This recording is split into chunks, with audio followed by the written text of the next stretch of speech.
akan membahas beberapa hal ya. Yang pertama itu menentukan model pendapatan, strategi harga, dan menguasai rancangan lean canvas secara tepat gitu. Jadi tiga hal ini akan kita bahas secara lebih detail ya di modul 7 ini. Oke, saya langsung aja ya.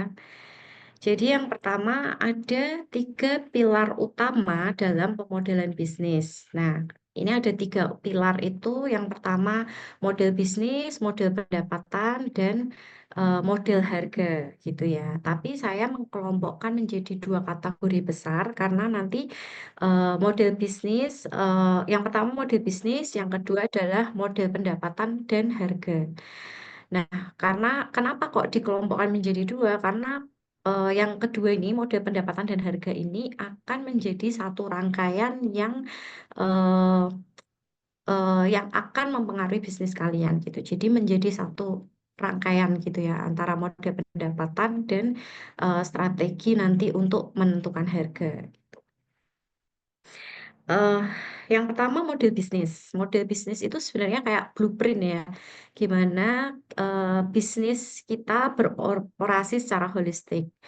Nah, ini menjelaskan gimana usaha teman-teman menciptakan atau mendistribusikan, menangkap nilai guna yang disajikan untuk pelanggan di pasar.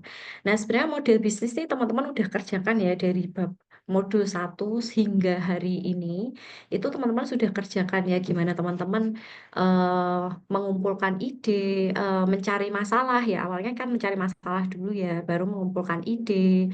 Terus setelah mengumpulkan ide, teman-teman jadi tahu apa yang mau dikerjakan, terus keunikan dari produk-produk teman-teman itu seperti apa. Nah, itu salah satu dari model bisnis yang sudah dikerjakan gitu ya. Kemudian yang kedua itu adalah model pendapatan dan harga. Nah, kalau di sini adalah bagian spesifik yang merinci aliran kas masuk. Jadi model pendapatan berfokus pada sumber penghasil uang, sedangkan model harga itu strategi nominal harga yang harus dibayar konsumen gitu. Jadi model pendapatan itu sumbernya dari mana, kalau model harga itu strategi untuk menentukan harganya itu seperti apa. Gitu ya. Nanti kita akan bahas lebih detail.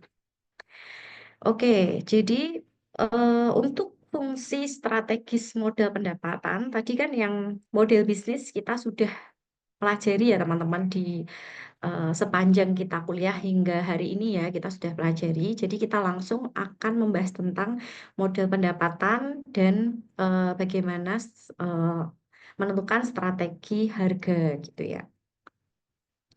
Oke, jadi fungsi dari strategi modal pendapatan itu fungsinya ada tiga ya di sini. Jadi untuk mengetahui gimana bisnis kita itu menghasilkan uang, kemudian siapa yang akan membayar produk, dan gimana strategi penetapan harganya. Nah, yang pertama itu gimana bisnis kita itu menghasilkan uang. Jadi menjelaskan sistem kas masuk yang konsisten untuk menopang kelangsungan bisnis kita di dalam jangka panjang gitu. Jadi kan kita kalau bikin bisnis pasti tujuannya jangka panjang ya teman-teman. Nggak mungkin kita bisnis itu tujuannya cuma untuk ya sebulan aja lah Kak atau setahun aja lah habis itu bubar gitu kan enggak ya. Justru malah saya banyak mengikuti ya di media sosial tuh banyak startup yang sustain itu dari bangku mahasiswa. Kayak contohnya Kopi Tuku itu ya, itu unik ya. Ternyata Kopi Tuku itu tercetus tuh dari mahasiswa, ownernya itu mencetuskan ide itu dari tugas kuliah semester 3. Dari semester 3 kuliah hingga hari ini bisnisnya lumayan besar ya teman-teman, kita semua tahu ya Kopi Tuku gitu ya. Nah itu eh, cukup unik dan sustain ya, jangka panjang. Jadi kita harus tahu eh, bagaimana bisnis kita menghasilkan uang. Kemudian siapa yang akan membayar produk atau layanan Anda. Jadi mengidentifikasi secara tajam segmen pasar yang memiliki masalah nyata, preferensi khusus, dan daya beli untuk solusi Anda. Jadi memikirkan siapa nih yang cocok segmen mana yang cocok kita kerjakan gitu. Kemudian yang ketiga, bagaimana strategi penetapan harganya. Jadi, supaya menghadirkan keseimbangan ideal antara pelanggan dan kita sebagai pengusaha, mendapatkan profit yang sehat ya bagi kelangsungan usaha kita. Nah, itu ketiga fungsi strategis dari model pendapatan. Oke, next. Jadi model pendapatan itu ada beberapa item ya, ada beberapa pilihan. Itu yang pertama itu adalah model pendapatan berbasis langganan gitu ya. Berbasis langganan ini jadi pelanggan membayar biaya berulang bulanan atau tahunan untuk akses produk atau layanan yang berkelanjutan dan ini bagi kita yang membuat usaha itu menghasilkan pemasukan yang lebih terprediksi ya, karena eh, berlangganan nih setiap bulan atau setiap tahun akan membayar gitu. Bahkan mungkin ada beberapa platform yang berlangganannya tuh 3 bulan gitu ya, nggak cuman sebulan atau 2 bulan gitu ya, nggak hanya bulanan tapi ada 3 bulanan gitu ya.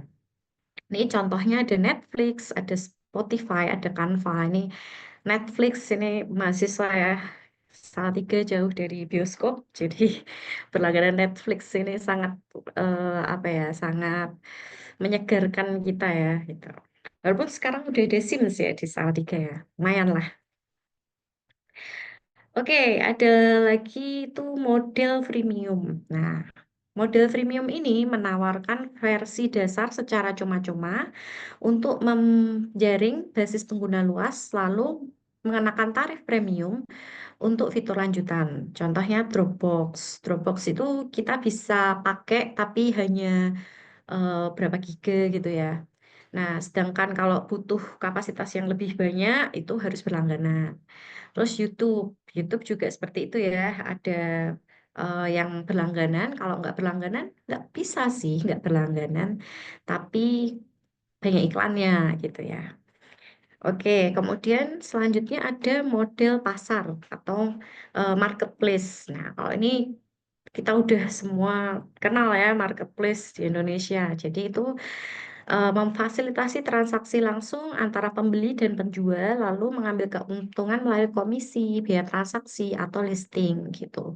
Contohnya kalau di sini Amazon, Misho, Tokopedia, kalau yang kita sering kenal Shopee ya. Mahasiswa ibu-ibu terutama saya ya yang paling kenal tuh Shopee karena itu paling mudah dan promonya banyak gitu ya. Oke, selanjutnya ada model pendapatan, itu ada model periklanan. Nah, untuk model periklanan sendiri mendapatkan keuntungan dengan menyajikan ruang iklan tertarget kepada audiens. Nah, ini sangat efektif untuk platform dengan lalu lintas penggunaan yang tinggi. Contohnya Google, Facebook, YouTube gitu ya. Jadi mereka mendapat keuntungan itu dari mengunggah iklan ya, mengiklankan begitu.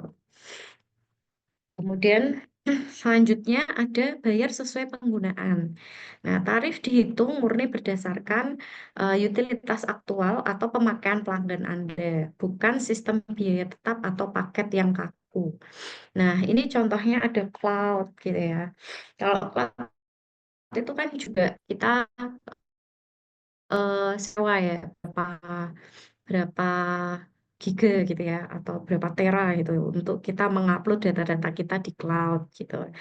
Atau kalau di sini Amazon AWS itu Amazon Web Service. Jadi di situ website untuk apa sewa server website gitu loh untuk perusahaan-perusahaan. Jadi dia bisa mengirim email dalam jumlah yang banyak dan dalam waktu yang cepat ya seperti itu. Itu memfasilitasi perusahaan ya.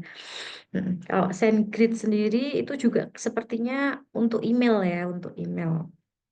Jadi bayarnya sesuai penggunaan. Kemudian yang terakhir adalah model transaksi dan anggota. Jadi mendapatkan penghasilan tetap dari biaya keanggotaan eksklusif berkelanjutan atau komisi langsung pada transaksi e-commerce individual. Contohnya eBay, Razorpay, Amazon Prime gitu ya. In Shopee Pay gitu ya. Maksudnya dia harus punya beranggota dulu ya, maksudnya harus mendaftar dulu dan nanti dapat komisinya dari transaksinya gitu. Nah, Kak, kalau misalnya nih usaha saya itu eh, menggunakan model pendapatan lebih dari satu.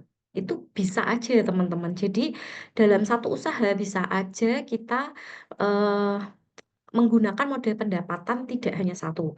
Contohnya di sini YouTube ya, ini udah tertuang di sini ya YouTube.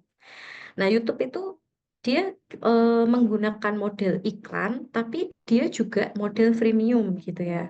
Kayak dia juga bisa berbasis berlangganan, atau juga dia bisa iklan gitu, mendapat penghasilan dari iklan gitu. Jadi bisa sangat bisa ya kalau satu usaha itu memiliki beberapa moda pendapatan. Gitu. Oke, sampai di sini ada yang mau ditanyakan dulu. Saya minum dulu ya.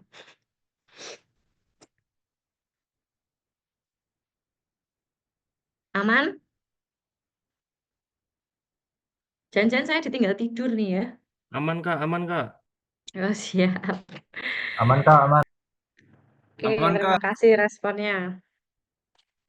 Saya lanjut ya ke bagian selanjutnya. Oke, sekarang kita mau membahas tentang strategi penetapan harga pasar. Nah, ini di sini ada 4 hal ya, ada 4 strategi penetapan harga pasar. Yang pertama itu eh, cost plus atau biaya plus. Jadi menjumlahkan seluruh ongkos produksi awal ditambah dengan presentase target keuntungan kita yang mau kita keuntungan yang ingin kita dapatkan. Contohnya nih perhiasan gitu ya, model pembuatannya 1.000. Nah, kita pengen untungnya 60% gitu. Jadi harga jualnya 1.600 gitu. Nah, ini kayaknya yang paling simple ya, kayak cost plus ini cost plus ya. Cost plus ya, bukan cost plus ya. Cost plus ini yang paling simple ya, teman-teman. Kemudian ada lagi metode strateginya itu penetration. Jadi menetapkan harga murah di awal untuk menarik pangsa pasar dengan cepat, lalu menaikkannya perlahan gitu. Kayak bikin promo gitu ya. Contohnya di sini misalnya coffee latte di kedai lokal gitu ya, menjual murah. Kayak di sini pernah ya ada yang lagi ngehits tuh ya, ya. Pertama kali buka Rp1 ya kan, 1.000 cup sehari. Nah, itu termasuk penetration ya. Jadi menetapkan harga yang murah di awal, lalu habis itu harga normal gitu. Kemudian berbasis nilai value base ya. Harga diputuskan berdasarkan besarnya manfaat, keunikan, nilai emosional atau prestis produk Anda. Contohnya kayak kendaraan listrik. Ya, kendaraan listrik sekarang ada yang bertenaga surya ya, yang apa mobil yang atapnya itu udah bisa langsung ngecas langsung gitu ya. Jadi nggak perlu colokan listriknya lagi gitu, dia udah bisa otomatis ngecas gitu. Nah, itu mungkin kalangannya beda ya, untuk kalangan kelas atas gitu deh. Jadi segmennya itu berbeda gitu. Itu masuk ke value base. Jadi nilai yang ditambahkan di produk itu, keunikannya itu yang ditonjolkan untuk menentukan harga yang bersaing di pasar gitu. Kemudian ada yang namanya dynamic pricing. Nah, ini harga bergerak naik turun secara real time berdasarkan fluktuasi permintaan pasar dan ketersediaan stok. Nah, ini contohnya kayak eh, Uber atau Grab ya, kalau lonjakan tarif transportasi secara dinamis saat jam-jam sibuk atau hujan lebat. Ya misalnya UKSW ada wisuda gitu ya, itu biasanya lumayan mahal ya. Jarak dekat aja lumayan gitu, karena di jam itu jam sibuk dan sedang banyak yang ingin menggunakan transportasi umum untuk transportasi Uber maupun Grab ataupun Gokar ya, Gojek gitu ya. atau saat hujan lebat. Nah, itu lebih banyak orang yang membutuhkan untuk eh, mungkin GoCar atau GrabCar gitu ya. Nah, ini adalah empat metode strategi untuk penetapan harga pasar. Nah, dalam menentukan harga itu juga biasanya ada dilemanya, teman-teman. Kalau harga itu terlalu rendah, itu kelebihannya adalah kita akan lebih mudah masuk ke pasar. Dan akan lebih mudah dikenal ya. Jadi kayak lebih kompetitif di pasar gitu. Cuman kelemahannya mungkin akan ada beberapa orang yang berpersepsi kalau harganya murah itu kayak ah, kok murahan gitu, atau kayak kurang gimana ya, kurang luxurious gitu ya kalau terlalu murah gitu ya. Kadang ada orang yang underestimate dengan harga murah, ah nggak maulah harga murah nanti kurang awet gitu. Padahal belum tentu ya seperti itu. Itu hanya apa ya, persepsi yang mungkin akan timbul ketika kita eh, memberi harga terlalu rendah gitu. Kebetulan saya punya pengalaman pribadi ya teman-teman. Dulu saya tuh jualan kue ya. Sampai sekarang saya masih jualan kue kering, hanya kue kering saja gitu. Dan dulu saya pernah menjual dengan harga yang cukup murah gitu. Namun ternyata peminatnya itu tidak terlalu banyak teman-teman. Mungkin mereka tahu ya kalau bahan-bahan kue itu kan tidak murah gitu ya. Kalau dijual dengan harga murah, mungkin rasanya kurang gitu. Jadi belum nyoba aja udah underestimate gitu, udah banyak yang apa ya, mungkin kurang minat gitu. Justru ketika saya menaikkan harga, itu eh, minat pasar itu meningkat gitu. Jadi karena saya segmennya lebih ke ibu-ibu ya, ibu rumah tangga yang punya anak gitu. Jadi ternyata itu berpengaruh ya, harga dengan kualitas rasa itu sangat berpengaruh gitu. Jadi harga terlalu rendah itu belum tentu jadinya bagus gitu. Oke, yang kedua, ini ada dilema yang kedua itu kalau harga terlalu tinggi. Nah, harga terlalu tinggi ini pasti ya meningkatkan prestis ya, kayak wah premium nih pasti nih gitu. Atau wah berkualitas nih gitu. Dengan harga yang tinggi itu kita bisa memaksimalkan keuntungan. Tapi kelemahannya itu pasarnya tuh jadi sedikit gitu ya. Jadi terbatas gitu. Dan bisnis tuh rentan terhadap sensitivitas harga konsumen gitu. Jadi kalau misalnya apa barang-barangnya lagi naik gitu kan, jadi daya belinya menurun gitu ya. Jadi apa namanya, sangat sensitif ya kalau harganya terlalu tinggi. eh itu ya kira-kira dilema dalam menentukan harga produk.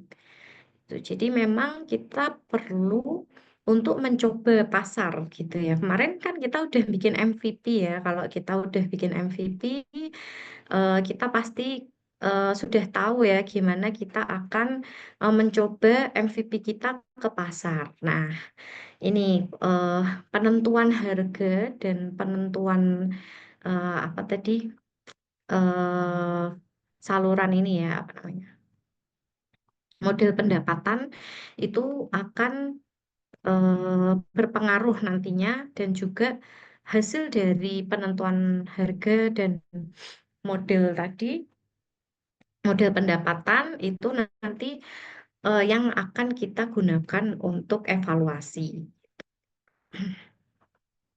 Oke, kita lanjut dulu langkah merancang strategi harga. Yang pertama, kenali segmen pelanggan Anda. Nah, yang pertama itu teman-teman harus riset pasar ya. Jadi kita harus tahu willingness to pay-nya orang gitu.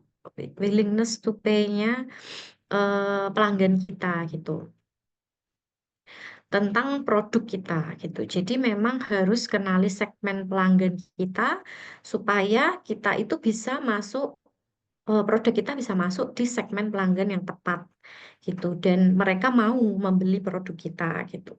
Jangan sampai nih kita udah apa ya, menaruh sasaran untuk satu segmen tertentu, tapi mereka nggak ada kemauan untuk membeli produk kita gitu. Jadi memang kita harus mengenali segmen pelanggan kita untuk merancang strategi harga ini. Kemudian yang kedua, harus memahami seluruh struktur biaya bisnis. Jadi jangan sampai kita tidak menghitung biaya yang harusnya keluar gitu ya. Kalau tidak terhitung, kalau ada biaya operasional yang terlewat, pasti kan kita juga rugi gitu ya. Jadi kita harus memahami seluruh struktur biaya di dalam bisnis. Yang ketiga itu analisis peta persaingan kompetitor. Jadi kita harus evaluasi model dan tentang harga pesaing guna menempatkan solusi unik produk Anda secara strategis di tengah persaingan pasar. Jadi kita harus menganalisis kompetitor kita supaya kita itu dalam menentukan harga itu nggak asal gitu ya teman-teman. Nah, jangan sampai kita pengennya margin labanya tinggi gitu, tinggi banget gitu, tapi sama kompetitor kita, wah, terpautnya sangat jauh gitu. Jadi produk kita sulit ya masuk ke pasar yang sudah ada. Gitu. Jadi analisis persaingan atau analisis peta kompetitor ini penting ya. Kemudian yang keempat, pertimbangkan taktik harga psikologis. Nah, ini sering ya digunakan kayak apa 99.000 atau 39.000 gitu ya, pakai angka 9 di belakangnya gitu. 19.900 gitu. Padahal kita bayar juga 20.000 kembalian Rp100 ya gitu. Nah, itu eh, taktik harga psikologis ya. Atau juga pricing yang berjenjang gitu kayak misalnya paket basic, paket standar, paket pro gitu ya. Jadi ada paket-paket tersendiri dengan apa? Dengan layanan yang berbeda gitu. Kemudian yang berikutnya adalah lakukan pengujian pasar secara berkala. Nah, harga bukan keputusan sekali jadi. Nah, tadi ya kita harus menguji ya. Jadi eh, harus melakukan uji pasar secara berkala. Kalau kita udah ngeluarin produk sekali terus nggak laku, terus menyerah gitu. Nah, jangan menyerah. Kita harus mengevaluasi ya, apa nih yang salah nih, apa yang kurang tepat nih. Nah, kembali lagi ke yang pertama ini tadi. Oh, mungkin di segmen pelangganku harga segini ini terlalu tinggi atau mungkin terlalu rendah sehingga bagi mereka tidak menarik gitu. Jadi, kembali lagi ya, kita harus kenali segmen pelanggan, kemudian pahami struktur biayanya. Kalau misalnya oh, terlalu mahal. Mungkin packagingnya bisa dikecilin biar harganya bisa lebih rendah gitu ya. Atau mungkin kurang menarik. Oh, packagingnya diganti yang lebih eye-catching nih buat eh, generasi yang kita tuju gitu. Itu misalnya. Jadi semuanya berkesinambungan ya teman-teman dari yang awal kita pelajari sampai hari ini dalam strategi penentuan harga pun segmen pasar itu juga sangat penting. Gitu. Oke, sampai di sini aman, teman-teman. Ada yang mau ditanyain dulu? Aman ya, kita masih ada beberapa slide lagi. eh Selanjutnya kita mau belajar tentang kan tadi udah belajar apa eh model ya, model pendapatan dan menentukan apa namanya harga ya, penentuan harga. Nah, sekarang kita membuat lean canvas gitu. Kalau kita ngomong kanvas itu kan kanvas tuh ini ya, ya, lembaran untuk menggambar ya. Nah, lin ini tuh ramping atau fleksibel gitu ya. Jadi model bisnis ini itu tuh model rancangan gitu ya, rancangan dalam satu halaman itu berisi 9 ya. Di sini ada 9 hal penting yang bisa kita cantumkan untuk kita mengenali bisnis kita gitu. Nah, ini digunakan untuk evaluasi ya. Jadi kalau kita sudah masuk di sini, ketika nanti coba di pasar, kan kita udah bikin MVP nih. Nah, dari MVP itu dicoba dulu nih ke pasar. Nah, ternyata nanti akan ada beberapa yang dirubah gitu dari model bisnis kita. Nah, itu bisa saja terjadi gitu. Makanya namanya lean canvas karena dia kanvas yang lean ya, yang ramping tapi dia fleksibel gitu ya, bersifatnya fleksibel gitu. Nah, eh, model bisnis ini dipelopori oleh Alexander Osterwalder melalui bisnis model kanvas lalu diadaptasi menjadi lean canvas oleh Ash Maurya agar lebih agile atau lebih gesit ya. Nah, ini mempermudah perancang mengkomunikasikan, mengevaluasi, serta menguji asumsi-asumsi krusial startup kita secara holistik tanpa perlu menyusun dokumen yang tebal gitu, menyusun dokumen proposal yang tebal gitu. Jadi dari sini kita bisa mengevaluasi lebih cepat gitu ya. Mengapa penting? Jadi pendekatan ini itu mengurangi resiko kegagalan fatal dengan siklus iterasi cepat. Jadi build, measure, learn berdasarkan masukan dari pelanggan gitu ya. Jadi ini fungsinya dari Lean Canvas itu sendiri. Kemudian Lean Canvas ini tuh ada 9 inti gitu ya. Kalau ada yang sudah mengerjakan bab 7 untuk apa venture journey-nya pasti sudah tahu ya, sudah mengerjakan ini eh, hasilnya nanti akan ada link canvas ya di eh, website Wadwani kita. Nah, ini ada 9 pilar ya. Jadi ada pilar. Ini saya bagi lagi menjadi 3. Yang pertama ada pilar utama, kemudian kedua ada pilar penyaluran dan pilar finansial dan keuntungan. Yang pertama itu adalah eh, problem atau masalah. Itu ada di sini ada problem, customer segment, dan solution gitu ya. Ada 3 hal yang dibahas ya. Jadi ada masalah, terus customer segment seperti apa yang mau ditargetkan, dan solusi yang kita tawarkan gitu ya. Kemudian di pilar penyaluran itu ada unique value proposition, jadi nilai beda produk kita. Kemudian channel, cara menjangkau target pasar. Jadi kalau channel itu saluran ya, saluran yang digunakan untuk menjangkau pelanggan gitu. Terus ada key metric, jadi indikator utama dari kesuksesan dari bisnis. Jadi kalau matriks itu digunakan untuk mengukur keberhasilan bisnis Anda, jadi bisnis kita. Jadi kayak apa namanya indikator-indikator yang menjadi patokan ya, apakah bisnis kita itu sudah baik atau belum gitu. Kemudian pilar finansial dan keunikan di sini ada cost structure yaitu biaya tetap dan variabel, kemudian revenue stream. Tadi ya revenue stream itu tadi model pendapatan yang tadi kita sudah belajar. Jadi sumber-sumber penghasil uangnya itu dari mana? Apakah dari marketplace atau tadi ya dari iklan gitu ya.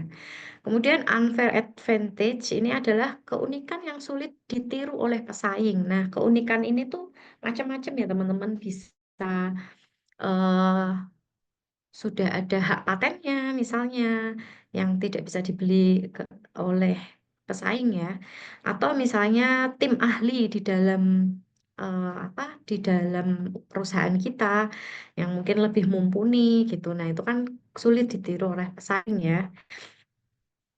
Nah, atau mungkin bisa jadi kayak modal yang sangat besar gitu ya, maksudnya investor yang raksasa gitu. Nah, itu kan juga sulit ditiru gitu. Jadi itu unfair advantage. Nah, kalau bedanya unfair advantage sama unique value proposition, nah ini yang selalu yang banyak ya biasanya pada tanya gitu. Kalau unfair advantage itu kan keunikan yang sulit ditiru oleh pesaing. Nah, sedangkan unique value proposition itu nilai produk kita, pembeda, keunikan produk kita gitu. Gitu ya.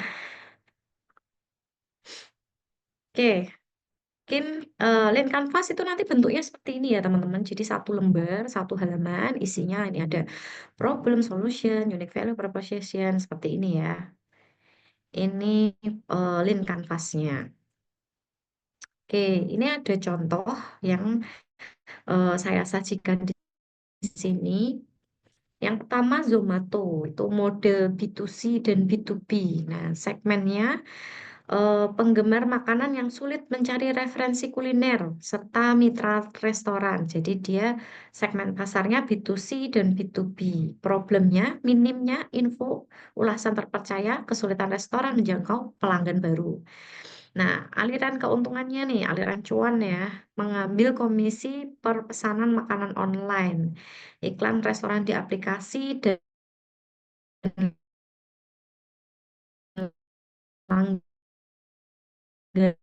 mau premium. Jadi yang apa namanya, aliran pendapatan ya, revenue streamnya tadi di iklan dan langganan Zomato Premium gitu ya.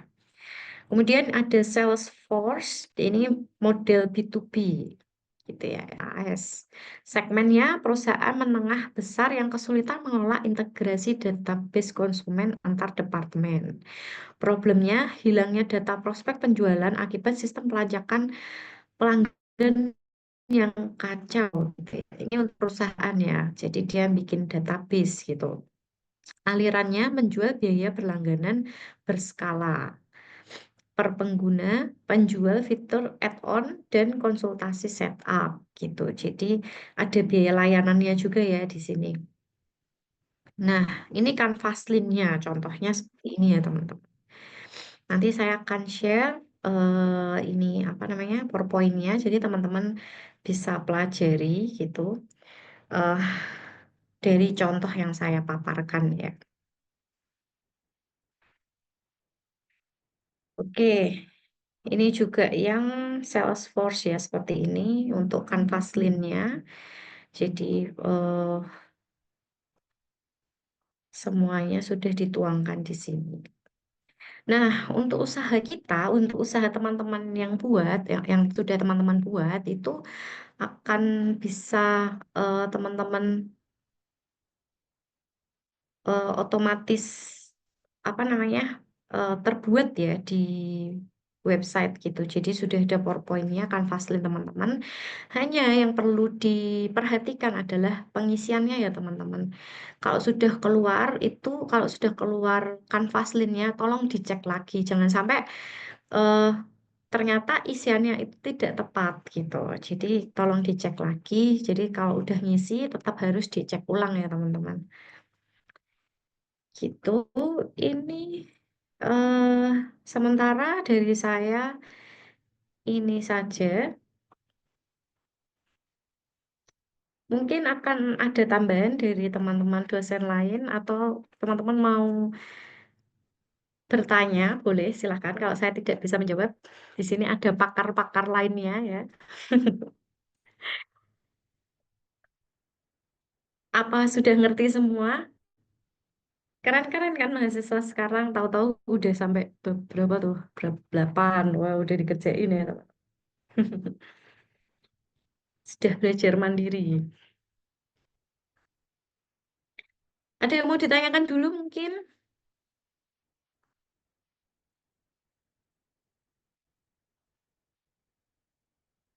Aman semua? Kalau boleh tahu, teman-teman sudah mengerjakan sampai mana ya untuk ini apa namanya venture journey-nya? Kalau kelas saya bab 7 kayaknya sudah selesai ya. Modul 6. Oke.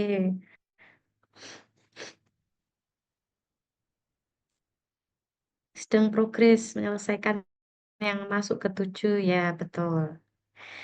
Ya, memang sebaiknya kita kuliah umum dulu ya, baru kita kuliah bersama dulu, baru mengerjakan supaya mengerjakannya tidak salah mengisi. Karena kemarin beberapa yang saya koreksi, khususnya di kelas saya ya, ada beberapa yang saya koreksi itu sebenarnya idenya bagus, presentasinya bagus, tapi ketika dituangkan di dalam website itu jadi kurang tepat gitu ya.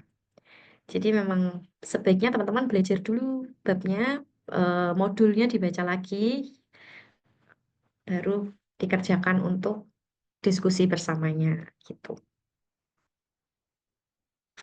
Sampai di sini ada yang mau ditanyakan? Mungkin Bu Komala mau menambahkan, Bu? Cukup, Mbak Septi. Terima kasih. Cukup ya. Oke, tidak ada yang mau ditanyakan? Chat juga boleh loh teman-teman.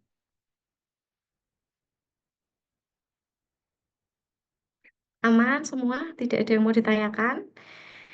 Oke, kalau misalnya teman-teman, oh ya, tadi ada suara, apakah mau bertanya? Enggak ya, oke. Kalau misalnya mau bertanya, nanti bisa juga dengan dosen pembimbing ya, mentor di kelas ya. Jadi teman-teman bisa menanyakan, terutama terkait tugas kelompok masing-masing ya, yang ide usaha yang sudah teman-teman kerjakan. Mungkin dari saya sampai di sini dulu, kita akan tutup kuliah kita di dalam doa. Eh, Sebelumnya untuk kelas saya yang F dan J, silahkan absen ya teman-teman, sudah saya buka untuk absennya.